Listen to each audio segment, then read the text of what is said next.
Okay, Wanderlusters, the Joker 2 trailer, or should I say Joker Folie, Deux, is what we're reviewing for this segment of The Movie Lovers, aujourd'hui. Quick, drop us a line in the comments if you saw the first Joker movie, and if you plan to see this one. And thanks for watching. We are close to monetizing this new channel, and the views you give us are a key to that. Let's get to it. Toot sweet, sugar. Joaquin Phoenix is back, and this time we've got Stefani Germanotta, that's Lady Gaga to you, joining the madness as Harley Quinn. But Joker 1? That movie was intense. It felt more like a gritty drama than a typical MCU or DC comic book movie. And I grew up reading comic books ever since I got a Wonder Woman double digest as a kid. But for transparency, I did not care to see the first Joker.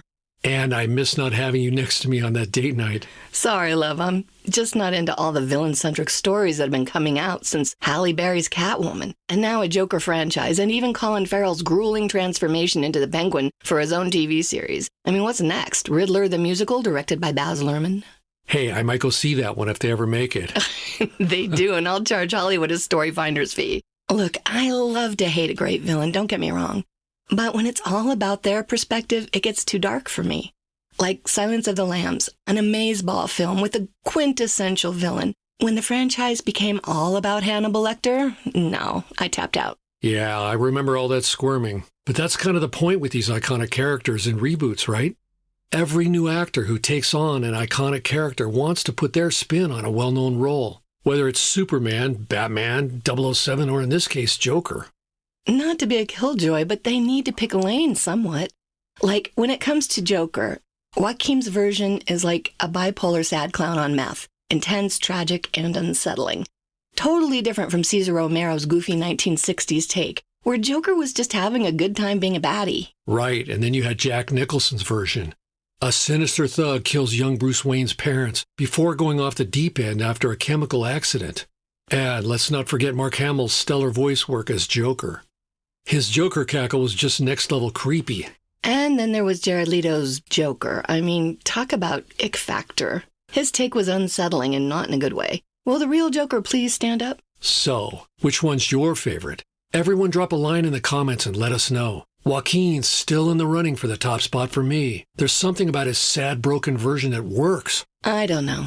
I still lean more toward the classic Jokers, maybe Jack Nicholson. But I'll give Phoenix credit. He's unique and wearing Arthur Fleck's full-spectrum neuroses on his sleeve. And Gaga's version of Harley looks like she's about to bring something fresh too, but again, when it's all villains all the time, it's not my thing.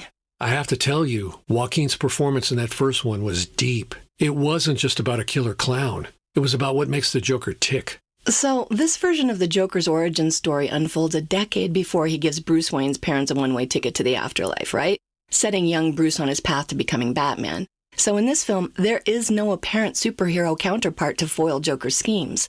Instead, they double down and have two villains by giving Harley Quinn a new origin story of her own.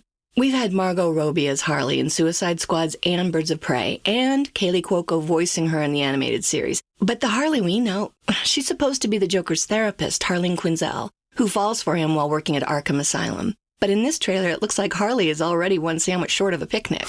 It seems like Joker isn't the only one having an identity crisis. But it's the multiverse, babe. Don't overthink it too much, or you'll hot tub time machine yourself into Arkham Asylum with them. Well, I'm just used to the mad love story where she's his therapist who gets manipulated by Joker while treating him. Gaga's Harley looks like she's already deep in the crazy zone. And from my high school French, I already know Folie Deux translates to madness for two, and refers to two individuals who plan and commit crimes that neither would concoct on their own.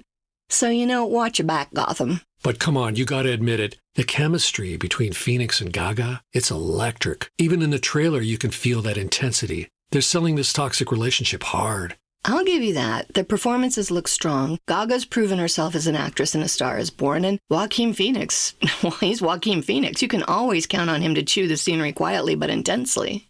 And I like how this one seems to go beyond the Joker's a mad killer thing. There's more depth, like in the first one.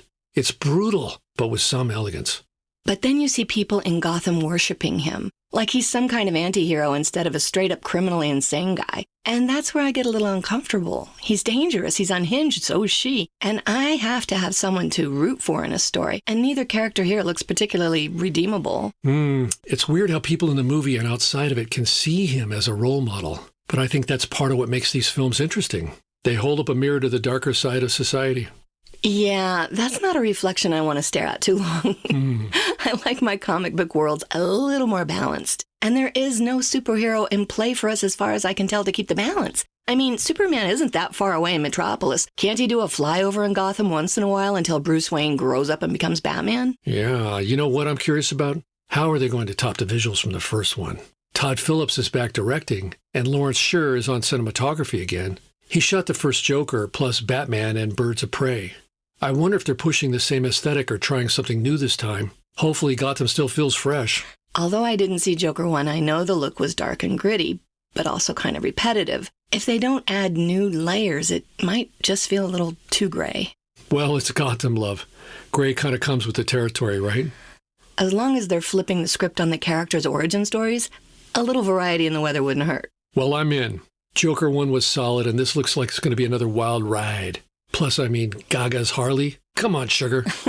I knew you'd be all in. But for me, I'm curious. But I'm sitting on the fence on this one. Like I said, too much villain focus. Maybe I'll find something else to watch that night. Let me guess. Wonder Woman reruns? Oh, you know me so well, baby. But yeah, we have a split decision here. And it's not the one either of us would have expected since I'm the comic book aficionado. And I usually couldn't care less about the next big comic book film coming out of Marvel or DC's hip pocket. But if you're into intense performances and a deep dive into the Joker's twisted world and want to see Joaquin Phoenix and Lady Gaga bring the chaos, this might be the movie for you. It's definitely worth checking out. And I hear there's already some possible Oscar buzz around Gaga's performance. What? Really? Well, that kind of changes my decision a little bit, because you know I like to stay up on all the Oscar-worthy performances. For me, it's a go. And for me, well, I'll tell you what. Honey, if you take me out to dinner at my favorite bistro first, I'll go watch the movie with you and be sure to hold your hand during all the scary scenes, which look fairly wall-to-wall here. That's a deal, Rose. Easy math. Until next time, Wanderlusters, au revoir.